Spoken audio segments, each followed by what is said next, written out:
This is a murder mystery. Here in the Tower of London 500 years ago, a crime was committed that was so vile it continues to haunt us even to this day. The murder of two young boys, aged 9 and 12. We know them as the princes in the tower. They were the heirs to the throne.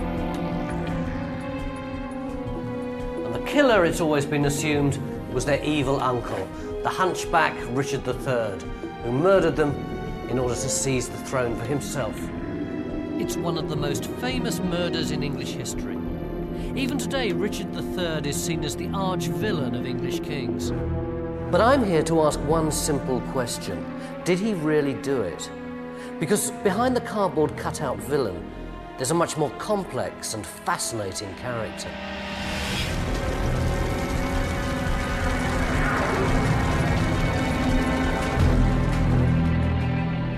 Piecing together a murder mystery 500 years on is a tall order, made harder by having to sift the facts from state propaganda. Details of the murder were only released 20 years after the event. This story condemned Richard with a potent mixture of rumour, character assassination and alleged confession.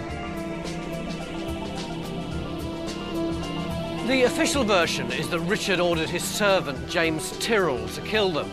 They were smothered in their sleep, then Tyrrell had them buried in the tower. It's a version that was given some credence when, in 1674, two skeletons were discovered here, at the base of the tower. In the 1930s, they were scientifically analysed.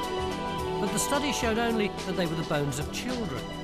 And even if modern DNA conclusively proved they were the prince's bones, it doesn't mean Richard killed them.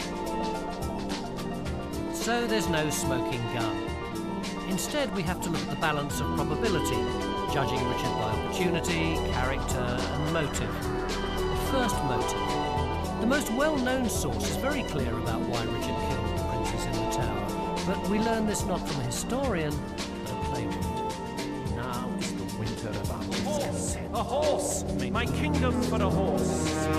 And murder while I smile. Shakespeare's Richard III is an unforgettable character, a bitter psychopath, lurching from murder to murder, wife, brother, as well as the princes, all for the same reason. For Shakespeare, the motivation was simple. Richard was a cripple. Uncle, my brother mocks both you and me because that I'm little like an ape. He thinks that you should bear me on your shoulder. Richard's hunchback and withered limbs are the most noticeable thing about him. It's the physical expression of the evil within.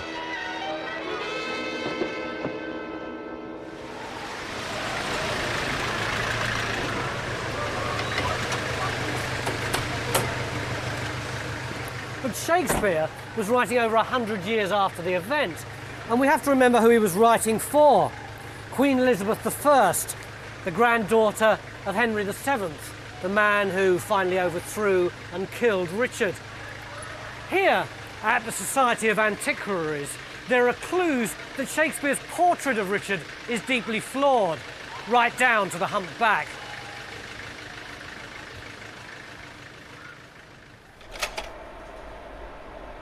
There was a dreadful belief at the time that wickedness did show itself in deformity. And we all know Thomas More made a lot of it, and what about Shakespeare, what he made of it?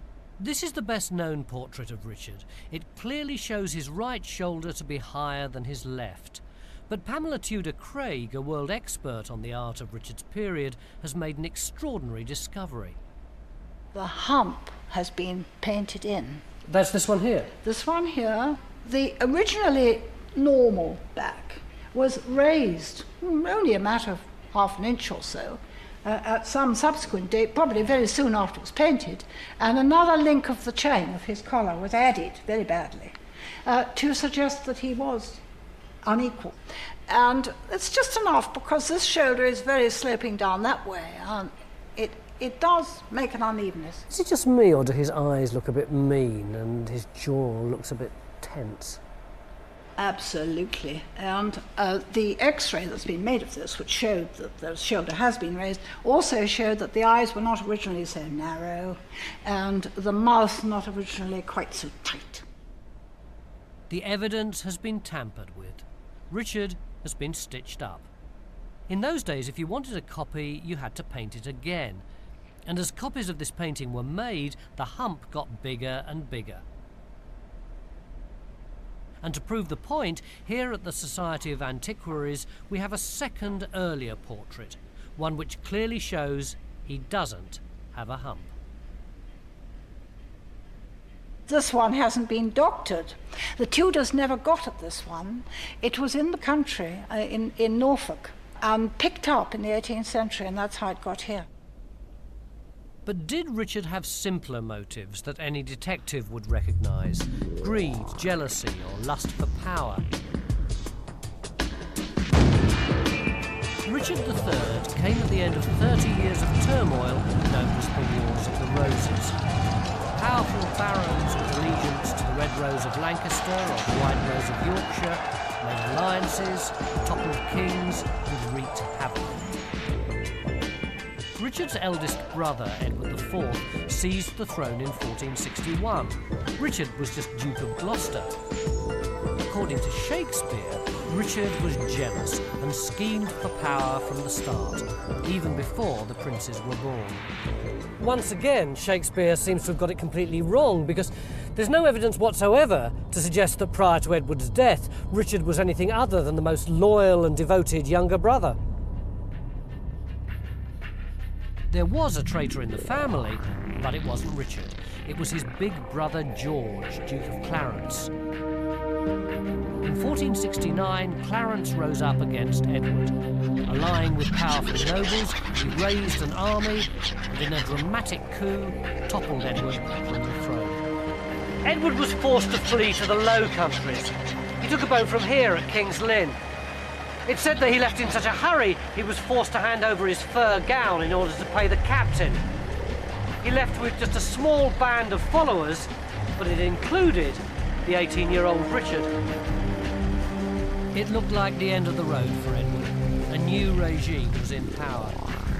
This was the moment when anyone wanting to promote their own interests should have jumped ship and changed sides. Not Richard. I don't think he was a scheming villain right from the start.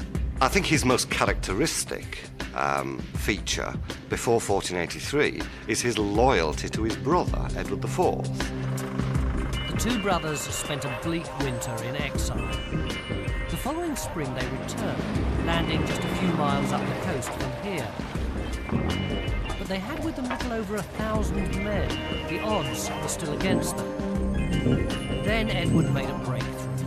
He persuaded the fickle Clarence to change sides again, to stab his fellow rebels in the back. The tide turned, and with Richard fighting bravely at his side, Edward smashed the rebels. He was King of England, and the House of York was united once more. But Edward never forgot the behaviour of his two brothers during that dark winter. They say drink can kill, and in Clarence's case this was literally true. 8 years after the failed coup of 1470, Clarence was again found guilty of treason, and this time Edward was in no mood to show any mercy. Nevertheless, as a favour to his mother, he allowed Clarence to choose his method of execution. This is Malmsey wine, what nowadays we call Madeira, and rather than face being hung, drawn and quartered, Clarence chose to be suspended upside down in a barrel of this until he drowned.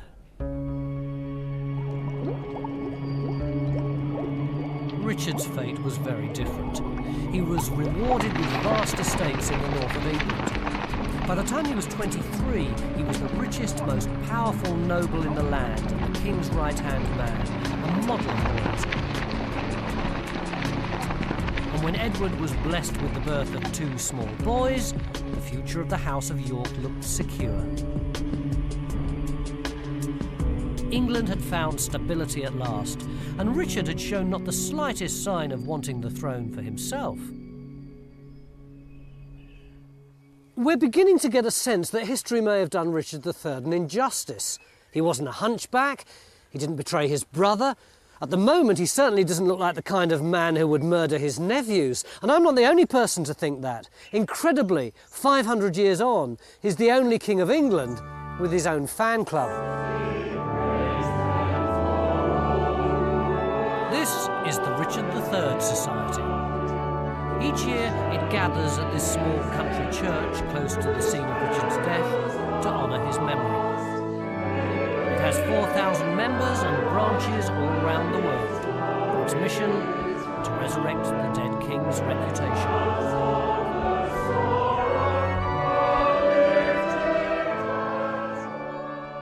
It's because there's a mystery, people get fascinated by that, and then it goes on from there. And once you start investigating it, you find he's really a rather nice person. It's perhaps a sense of justice, a desire to right a wrong that's done to somebody. I can't bear people who say they're being objective, but in fact are very cleverly putting in adjectives to make Richard sound bad. Bye. You remember the society? No, I'm not. Richard was in control of the north of England for 12 years following Clarence's rebellion. It's his positive achievements here that his supporters put forward as evidence in his favour. First, he was a brave and fearless soldier. He'd shown personal courage fighting with Edward, and in 1482 he led a successful invasion of Scotland, recapturing the town of Bury.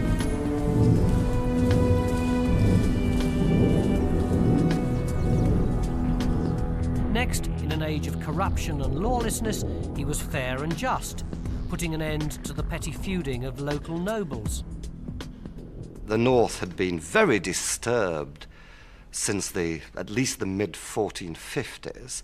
I think Richard does bring a degree of stability and peace to the North that he hadn't seen for years.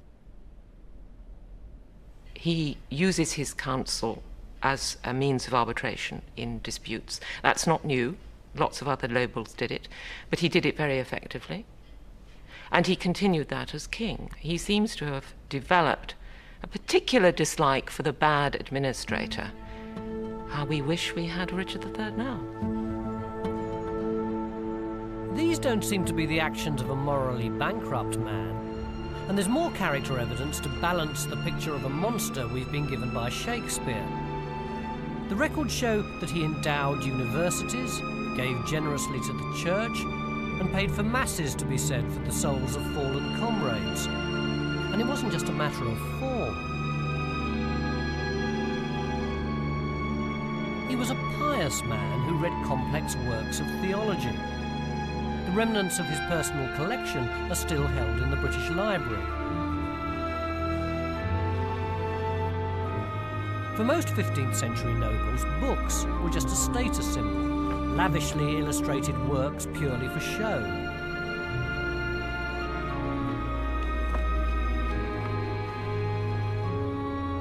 But Richard's books are rather different.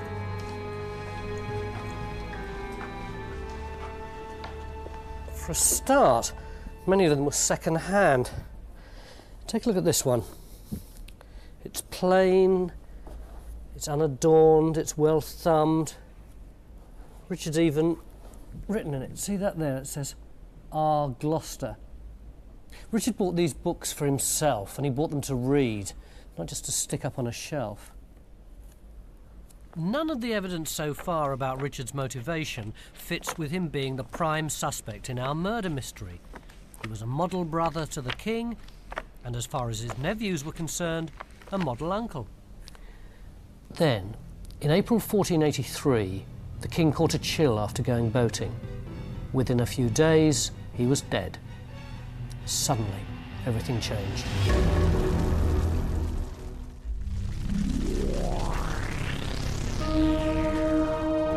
So who were the princes in the tower? Well, in the spring of 1483, Richard's brother, King Edward IV, died unexpectedly. He was just 40. The crown passed automatically to his eldest son, who became King Edward V. He was only 12 years old. His brother, just 9, had the same name as his uncle Richard, who, as we've already seen, had been a model second-in-command to his older brother. Suddenly everything was up in the air. It's from this moment the clock begins ticking towards the death of the two princes. Edward's death provided Richard with an opportunity and a motive. And he certainly seems to have undergone a radical change, because immediately he threw off his role as loyal lieutenant and moved centre stage. Edward's son, the uncrowned Edward V, was travelling from Wales to London for his coronation, and Richard immediately rushed south to intercept him here at Northampton. You've had 12 years of relative peace and stability under Edward IV, and now everything's thrown into the melting pot again. And I think people are really scared anyway when you get a minor inheriting the throne, because that obviously opens up the possibility for political intrigue and factionalism, even if you don't have an uncle who decides to go for the throne himself. It's now that the evidence starts to mount up. The only proof of Richard's villainy is his conduct over the next 10 weeks. He met first with the young king's guardian, Earl Rivers, who was the Queen's brother. Richard told Rivers he wished simply to join the king's party on its progress to London, to add to the magnificence of its entry into the capital. They drank until late into the night. But at dawn the next day, Richard struck. Armed retainers burst into Rivers' bedchamber and arrested him. He and other senior advisors to the king were immediately hauled off to Richard's castle at Pontefract in northern England.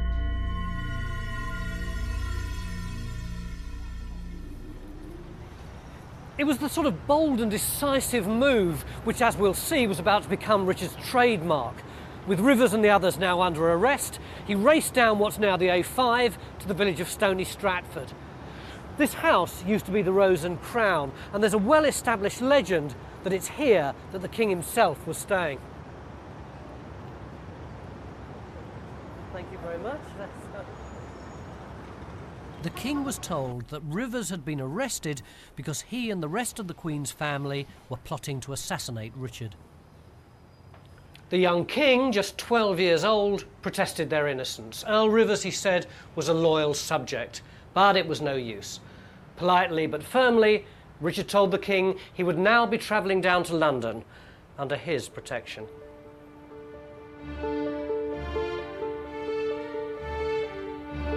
The two now set off together for the capital. We've got a poignant memento of the few brief weeks Edward V was King of England, and it may even date from that journey. It's an official document signed by Edward and Richard. Richard has added his personal motto: "Loyalty binds me." To us, this motto seems cruelly ironic. But when Richard arrived in London a few days later, it wasn't to a hostile reception. In fact, his seizure of the young king was popular. What he'd done was to wrench Edward from the hands of the Queen's family, who were universally loathed. They were seen as upstarts. Edward IV, it was felt, had married beneath himself. And the traditional nobility resented the power the Queen's family wielded. Far better, the young king should be in the hands of his uncle, a true blue blood. So when Richard suggested that Edward stay here at the Tower, no one thought there was anything wrong with that. It was, after all, where kings traditionally stayed prior to their coronation, and hadn't yet acquired the sinister reputation that it gained in the Tudor age. So Edward moved in sometime in mid-May, and his younger brother followed shortly afterwards. They would never leave again. Richard was calling himself Lord Protector, the King's chief advisor. But if you looked closely at the kindly uncle, you could see cracks in the mask. He'd already been accepted as the chief counsellor, so the government of the kingdom was going to be conducted under his leadership. And this was quite normal and as expected.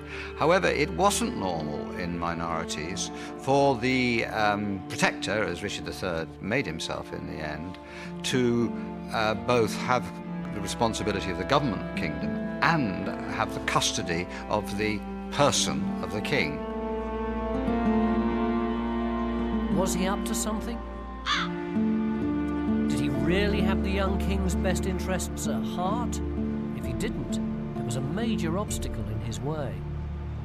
The one man who would certainly resist any attempt by Richard of Gloucester to take the throne is William Lord Hastings, who is one of Edward IV's most loyal supporters throughout his reign, and is probably the man who's most committed to ensuring that Edward V is crowned and rules.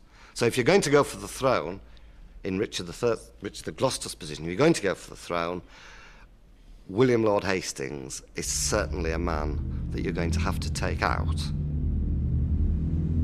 On the morning of June the 13th, 1483, Richard called a meeting of the Royal Council. Naturally, among those attending was the King's Chamberlain, William Lord Hastings.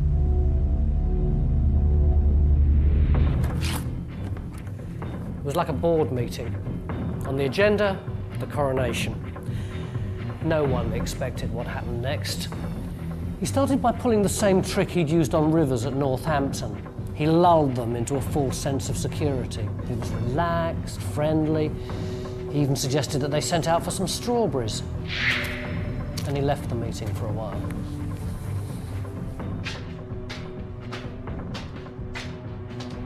When he returned, Richard's mood had changed. According to one report, he bared his arm, which had developed an infection. He was a victim, he said, of sorcery. The Queen was plotting against him. Then he rounded on Lord Hastings, accusing him of being in league with his enemies. He slammed his fist on the table. At this signal, armed men rushed into the room. Poor Hastings barely had time to splutter a denial before he was dragged off.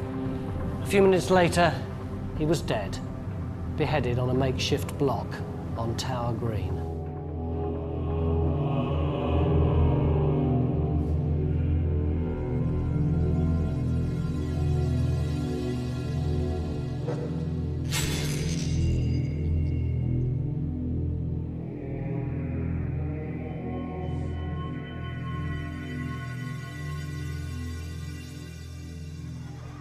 We're standing on Tower Green, the village green. I live here, it's my home. It's where I walk of an evening to relax and unwind after a busy day at the office. Hastings is said to be the first person to be executed inside the tower. It's possible that the two princes might have seen the summary execution. They'd have understood its significance for their own position. Richard had shown his hand, and now there was no going back. It had been a typically dramatic, even reckless coup. But what looks like a man on the make may have been a man who felt deeply threatened. I think Richard III probably was making a political judgment about his best interest, calculating that if he didn't make himself king, in the long run he'd become a victim of the reign of Edward V. In particular, a fear that he had about the influence of the Queen's family around the young king, Edward V, and the possibility that he couldn't hold on to power. If you ask what Richard had to lose, it was this. Under his brother, he'd been given vast estates in the north of England, hundreds of thousands of acres. But lands that had been given by one king could be taken away at a stroke by a new regime.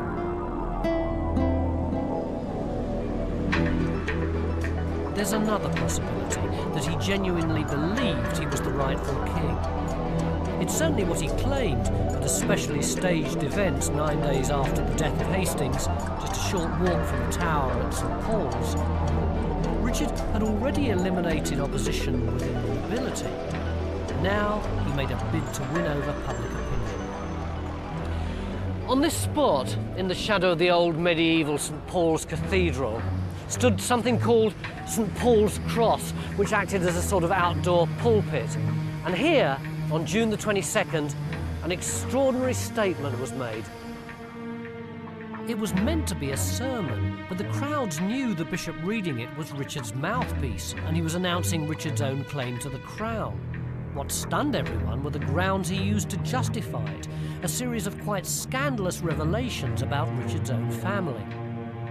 Edward, Richard's brother, had been born out of wedlock, and so had the two princes. This left only one legitimate heir to the throne. At this moment, Richard himself was supposed to appear in one of the galleries of the cathedral to shout of "Long live King Richard" from the crowd. But unfortunately, he mistimed his entrance, and so was met by stunned silence. As a piece of theatre, it was a fiasco. But Richard had made sure he had backup. Even as he fluffed his cue, an army was on its way south, summoned by Richard from his northern power base. It was clear he was going to seize the throne, whatever anyone thought. 3 days after declaring himself king, Richard executed Earl Rivers and the other men he had arrested at Northampton. Then, on July the 6th, 1483, Richard, Duke of Gloucester, was crowned King Richard III of England at Westminster. But one huge problem remained, or rather two small problems.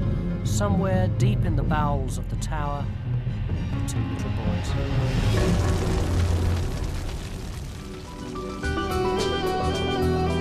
Richard had seized the throne, outmanoeuvring the opposition and moving with extraordinary speed and decisiveness. But in the tower, the two princes remained a threat to his power. They seem to have been more than aware of the danger they were in.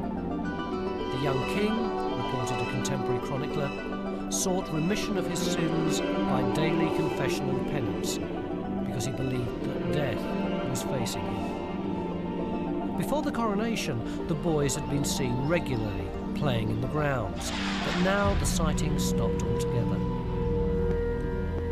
Edward IV's sons had been disappeared. The princes were taken right into the bowels of the White Tower here, and almost as soon as Richard had been crowned, rumours began circulating that they'd been got rid of.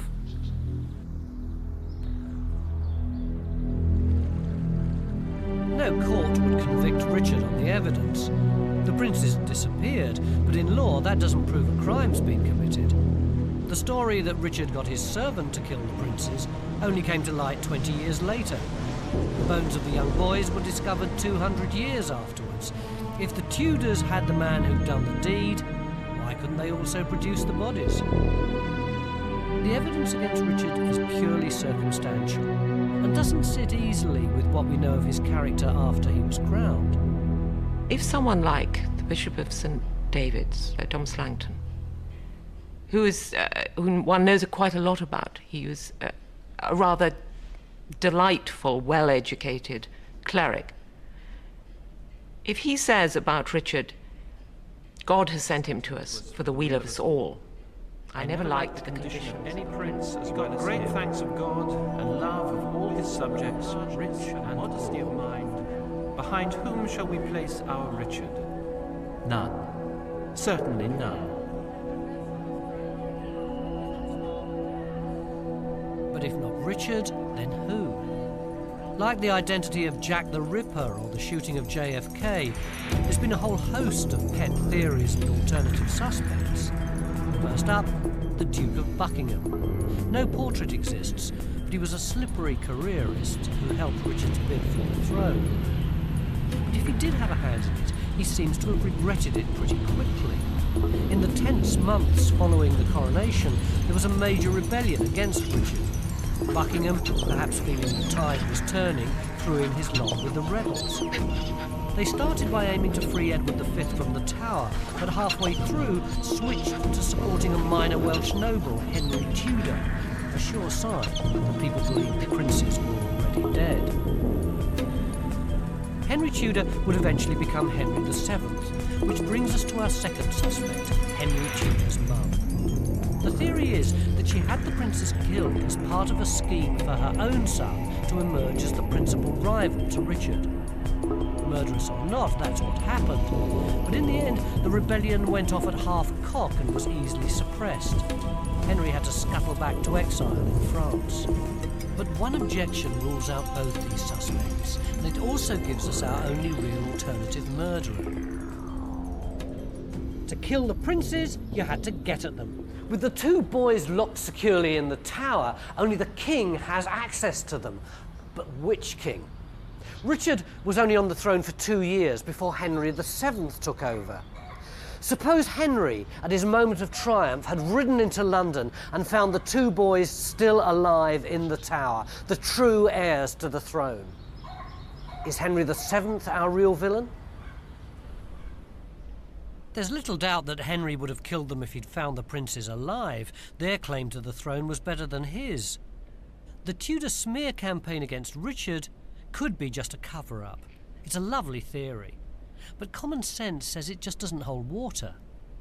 If they weren't dead, why didn't Richard produce them and parade them through the streets of London to prove they were still alive? And if they weren't dead, or if she didn't think they were dead, why did their mother, Elizabeth Woodville, support a rebellion, apparently, to put Henry Tudor, Earl of Richmond on the throne? Which takes us back to our prime suspect. If this was an Agatha Christie novel, then the murderer would turn out to be the least likely suspect, Henry or Buckingham or whoever. But history isn't like that, and for me, at any rate, Richard remains the most likely culprit. He had the means, he had the motive, and his behaviour since his brother's death had shown a streak of ruthlessness. But there's still one unsolved mystery. OK, Richard usurped the throne and murdered the incumbent king, but in the Middle Ages, that was par for the course.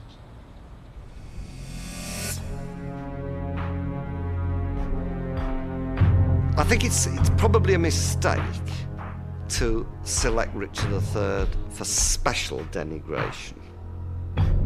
15th century politics was a brutal game. Kings were killed in battle, imprisoned, starved, and in one case gruesomely murdered with a red-hot poker. It's difficult to find too many 15th century kings who one would really want to spend a lot of time with, in all honesty.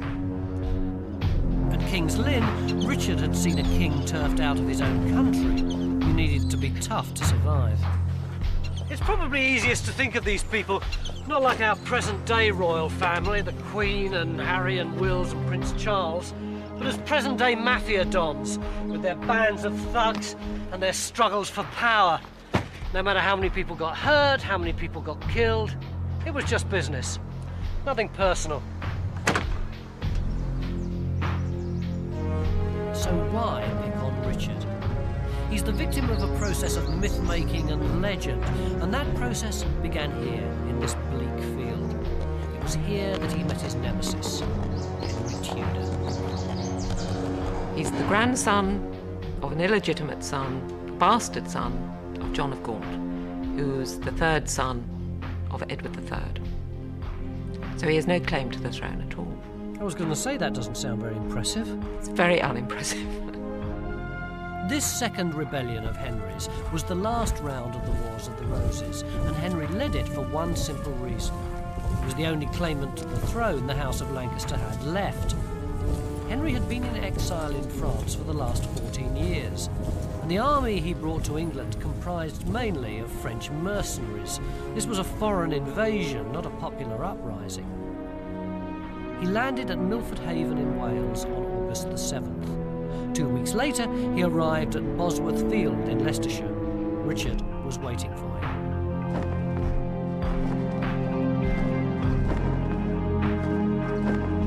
The battle that took place here on August the 22nd, 1485, seems to divide English history in two. At some time, round about mid-morning on that day, the old, savage, warlike era of the Middle Ages ended, and the enlightened, modern times of the Tudors began. At least, that was the Tudor propaganda. For Shakespeare, Bosworth was a simple morality tale. It's the place where the child murderer got his comeuppance.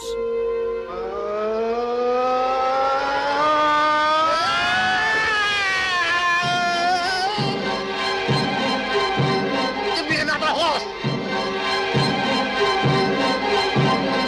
Bind up my wounds! Shakespeare makes it seem as though Richard had lost the battle before he started.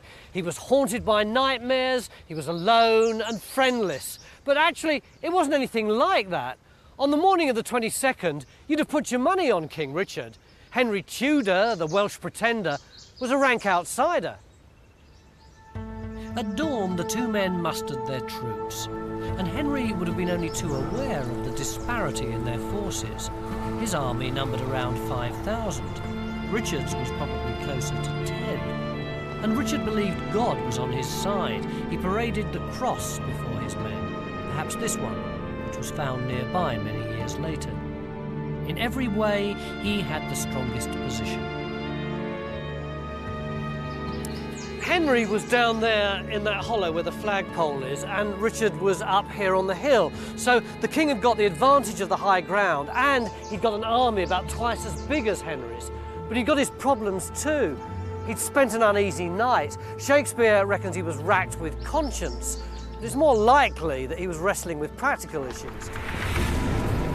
Medieval armies were made up of the retinues of various nobles, each fighting under their own banner.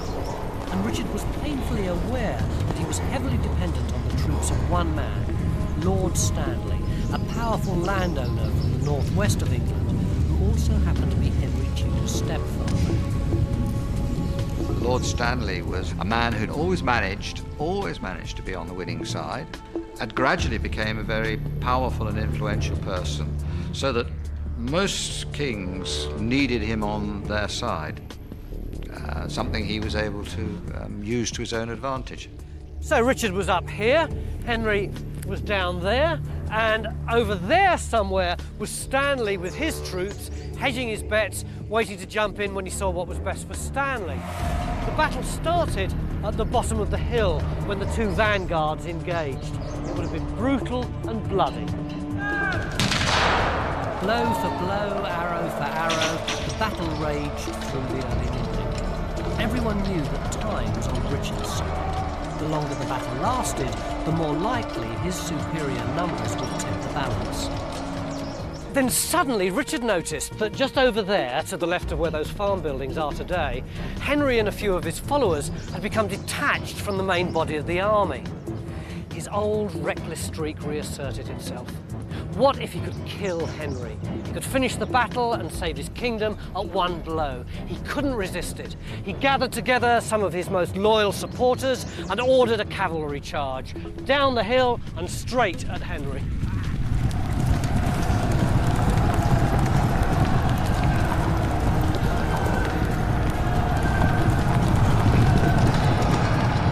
The two forces clashed at a place called Sandiford, which was probably somewhere around here.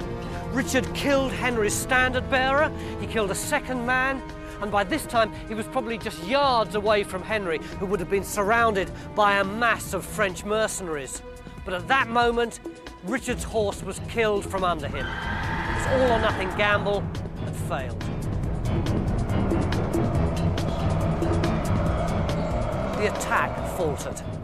Then the final nail was driven in Richard's coffin as Lord Stanley at last committed himself on Henry's side.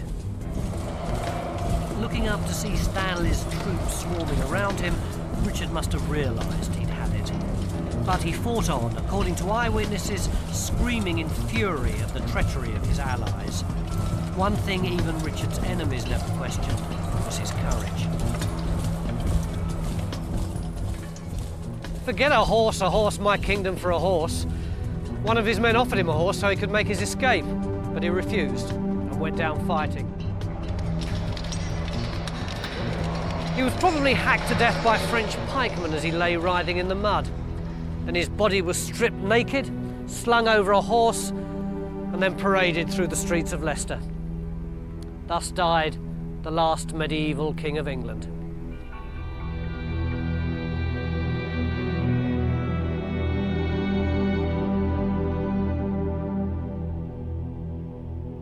He's the only English monarch without a tomb. They buried him in a nearby monastery. Later, when Henry Tudor's son, Henry VIII, dissolved the monasteries, his bones were dug up and thrown away.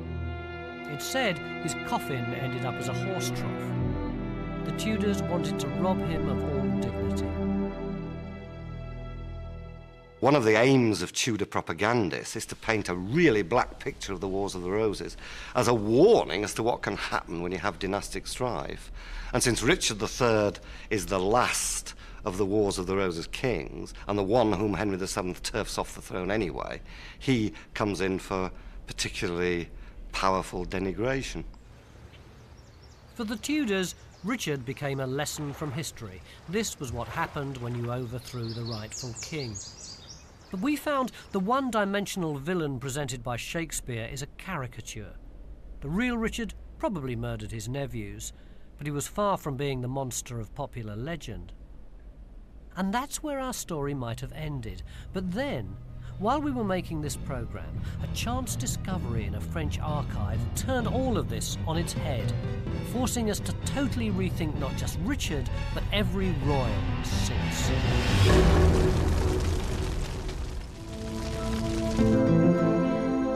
Our inquiry into the murders of the princes in the Tower has led us back to the prime suspect, Richard III.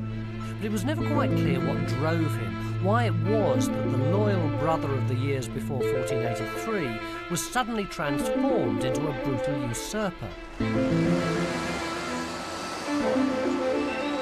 Then, while we were making this programme, a new discovery was made, one which provided an extraordinary answer. It was made not in England, but here at Rouen in Normandy.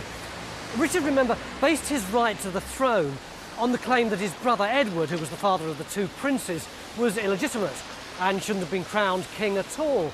And it was this claim that was central to the sermon that was preached at St Paul's Cross 4 days before Richard became king. But it's a claim that's always been laughed at by historians until an English historian was rootling around in the records at the cathedral here and came up with a fascinating document.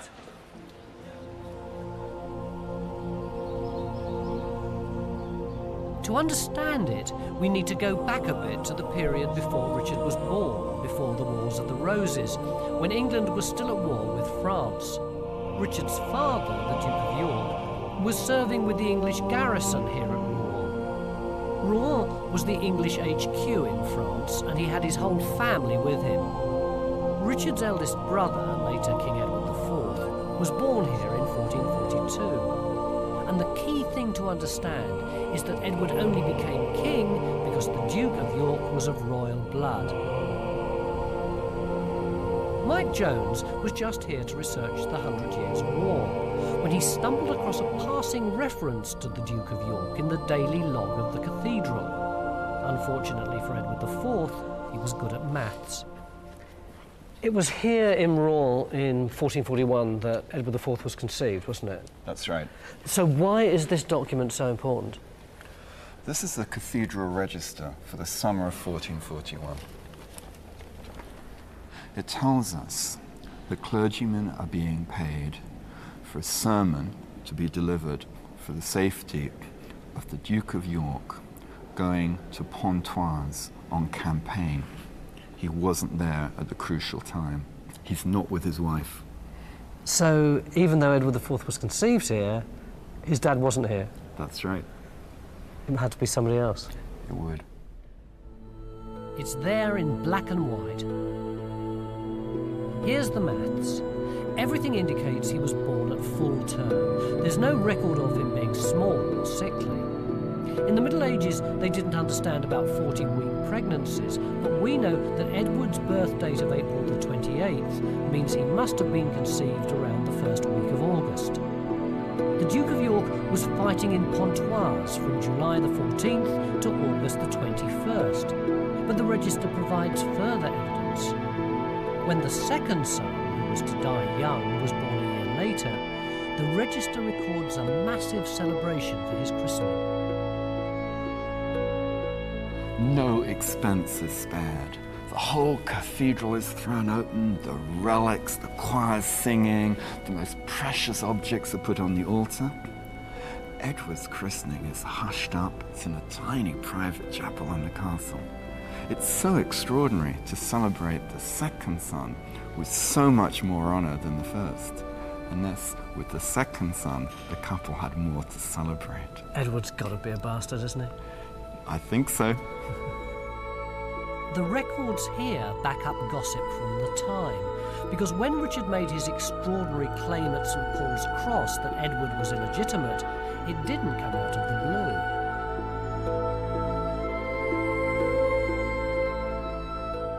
All Edward's life, people were whispering behind his back that he was a bastard. What made them so sure was that he looked nothing like his father, unlike his brother Richard, who was the spitting image of their dad. Richard and his father were small. Edward was a 6'4" giant, and Edward's own mother is reported as twice saying he was illegitimate. Up till now, historians have simply dismissed these reports as too incredible. We even have a candidate for the real father. The rumour at the time was that he was an English archer called Blayborn, burly, handsome, a bit of rough.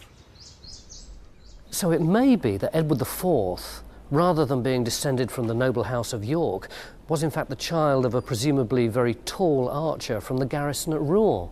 And if Richard was aware of this, then suddenly we see him in a very different light. If he was the legitimate king, then what does that make the two little boys in the tower? This new evidence suggests they were the sons of an impostor, with no true claim to the throne at all. While Edward was alive, Richard had little option but to be loyal. After all, look what had happened to Clarence. But now, with Edward dead, it was his duty as the only surviving brother to restore the honour of the House of York and remove the corrupted line. Does that mean he killed them?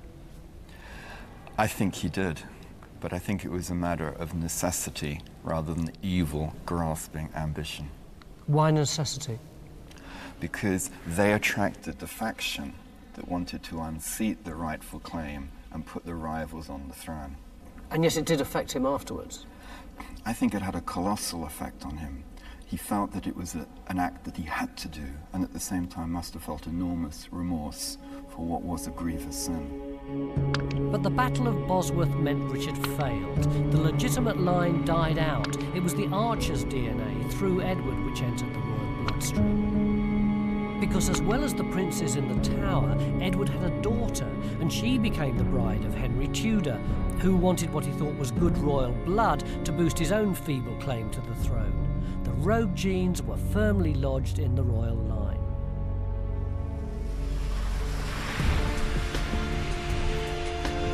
We started out on a royal murder mystery. We discovered a Richard III who was far more rounded and complex than the traditional image, but who probably did murder his nephews. But we finished by uncovering a far greater scandal, the real skeleton in the royal closet. Anything the royals get up to today pales by comparison, and the consequences reverberate down the centuries. It means that some of the most famous characters in history, like Henry VIII and Elizabeth I, shouldn't be there at all. Every single member of the royal line since has been tainted by the blood of the Archer of Rouen. So solving one mystery has left me with another, and it's one that I simply haven't been able to get out of my mind. The monarch's claim to the throne, their right to live in the big house over the road, is based simply on being descended from the right person. But if Edward IV corrupted that line, then who should really be wearing the crown today? Is there someone out there with more royal blood than the present inhabitant? Who is Britain's real monarch?